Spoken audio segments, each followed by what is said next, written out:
മനസ്സിനെ ഞെക്കുന്ന ഒരു കാര്യം അവതരിപ്പിക്കാനാണ് ഞാൻ ഇവിടെ വന്നത്. ഞെട്ടരുത്. ജാസി പെണ്ണാണോ എന്ന് ചോദിച്ചാൽ അല്ല, ആണാണോ എന്ന് ചോദിച്ചാലും അല്ല. പിന്നെ ഇത്രയും പുട്ടിയിട്ട് പട്ടിഷോ കാണിക്കാൻ ജാസി ആരാ? അത് വളരെ പ്രസക്തമായ ഒരു ചോദ്യം.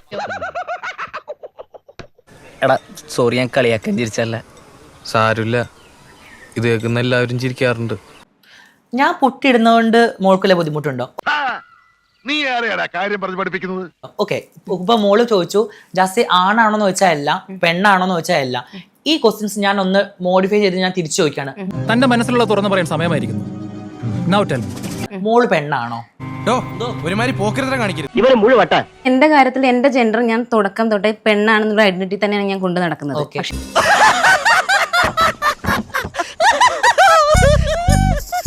അത് മോള് പറയുന്നതല്ലേ? ഇപ്പൊ മോള് എന്നോട് ചോദിച്ച അതേ ക്വസ്റ്റ്യൻസ് മോള് പറയുന്നതാണ് ഞാൻ പെണ്ണാണെന്നുള്ളത്. തെളിവ് എന്താ ഉള്ളത്? ഒരു പൊടിക്ക് അടങ്ങടേ. സത്യത്തിൽ താൻ മണ്ടനാണോ അതോ മണ്ടനായിട്ട് അഭിനയിക്കുകയാണോ? ഞാൻ എന്റെ ജെൻഡർ എന്താണോ, ലേഡി എന്നുള്ളൊരു ജെൻഡറിൽ ഞാൻ നിന്നു, ഞാൻ കല്യാണം കഴിച്ചു, ആ ഒരു രീതിയിൽ മാത്രമാണ് ഞാൻ പോയിക്കൊണ്ടിരിക്കുന്നത്. ഏത് റൂട്ടിലേക്കാ വണ്ടി തിരിക്കണേന്ന് എനിക്കിപ്പോ മനസ്സിലായി.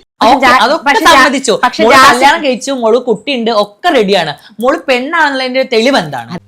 എന്റെ വേളാങ്കണ്ണി മാതാവേ, ഇവന് കുറച്ചു ബുദ്ധി ഉണ്ടായിരുന്നെങ്കിൽ മന്ദബുദ്ധി എന്നെങ്കിലും വിളിക്കായിരുന്നു. അതും ഇല്ലാതായി. ജാസി കുട്ടി എന്ന് പറയുന്നത് തന്നെ ഒരു ജെൻഡറിന്റെ ഒരു റിപ്ലൈ ആണ്.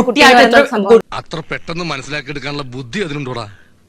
കിട്ടിയാ? ഇല്ല, ചോദിച്ചു വാങ്ങിച്ചു. ജാസി ഓൾറെഡി ജെൻഡർ ആദ്യം പറഞ്ഞിട്ടുണ്ടായിരുന്നു ഞാൻ മെയിൽ ആണെന്ന് പറഞ്ഞു. പിന്നെ ഒരു കല്യാണം കഴിച്ചു. അത് ഉത്തരം പറ. അത് പറങ്ങട്. നീ ഇപ്പൊ ചോദിച്ചതേ ഒരു ആദ്യം ഊണ ആൻസറാ. പിന്നെ അത് ഫീമെയിൽ, ഞാനൊരു ഫീമെയിൽ ആണെന്ന് പറഞ്ഞു. അപ്പോൾ ജാസിന്റെ ജെൻഡർ എന്താന്നുള്ള ഒരു കൺഫ്യൂഷൻ എനിക്കടക്കം മലയാളികൾക്ക് കൂടുതലായിട്ടുള്ള ഒരു ഡൗട്ടാണിത്. ലോകത്തിൽ ഇവനെ പോലെയുള്ള സകല ഫ്രോഡുകൾക്കും ദൈവം ഒരു ആയുധം കൊടുത്ത് അനുഗ്രഹിച്ചിട്ടുണ്ട്. ഞാൻ ഒരു കാര്യം പറയട്ടെ, ഞാൻ ഇപ്പൊ ഇത് എന്റെ ജെൻഡർ ആണെന്ന് പറഞ്ഞ് ഞാൻ നെയിം ബോർഡ് ഒട്ടിച്ച് കൊടുക്കണം, അല്ലെങ്കിൽ ഞാൻ എല്ലാവർക്കും ഈ ചോദിക്കുന്ന ആൾക്കാർക്കൊക്കെ ഞാൻ ഇങ്ങനെ തുണി കാണിച്ചു കൊടുക്കണം? എനിക്ക് തന്നെ മൂച്ചേട്ടെ ഒന്ന് പറഞ്ഞ രണ്ടാമത്തെ തുണി പൊക്കി കാണിക്കും. ഞാൻ അത് ഓൾറെഡി ഇനിയിപ്പോ ട്രാൻസ് ആണോന്ന് ചോദിച്ചാൽ അതിന് എന്താ തെളിവ് എന്ന് ചോദിച്ചാൽ എനിക്ക് മാടി കാണിച്ചു തരാൻ വേണ്ടി പറ്റത്തില്ല. ടാടാടാ, തെണ്ടിത്തരം പറഞ്ഞു കഴിഞ്ഞാൽ നിന്റെ ഈ ദുകുല കാമ്പോജിൽ ഞാൻ തിളച്ച ചായ ഒഴിക്കും. സ്വന്തം ജീവിതവും ഇങ്ങനെയായി, എന്തിനാ മറ്റുള്ളവരുടെ ജീവിതം കൂടി വെറുതെ നശിപ്പിക്കുന്നത്? ജാസിയുടെ കമന്റ് ബോക്സിലടക്കം പല ആൾക്കാരും ചോദിക്കാൻ ആഗ്രഹിക്കുന്ന ഒരു ക്വസ്റ്റ്യൻ ആണ് ഇപ്പൊ ചോദിച്ചത്. അതിന്റെ പേരിൽ ജാസി ഇത്രയും കമന്റ് ബോക്സിൽ പല ക്വസ്റ്റ്യൻസ് വരുന്നുണ്ട്. കമന്റ് ബോക്സിൽ എന്നോട് ആൾക്കാർ എന്താണ് ജാസിനെ മുറിച്ചതാണോ, ജാസിനെ ഒന്ന് കാണാൻ പറ്റുന്നൊക്കെ ചോദിക്കുന്നു. അപ്പൊ ഞാൻ എല്ലാവർക്കും കാണിച്ചു കൊടുക്കണോ? പക്ഷെ ഈ മാതിരി ക്വസ്റ്റ്യൻസ് എന്നോട് ചോദിച്ചത് എനിക്ക് തീരെ അങ്ങനെ ഇഷ്ടപ്പെട്ടില്ല. നല്ല പ്രായം വല്ല പണിക്ക് പോയിക്കൂടെ?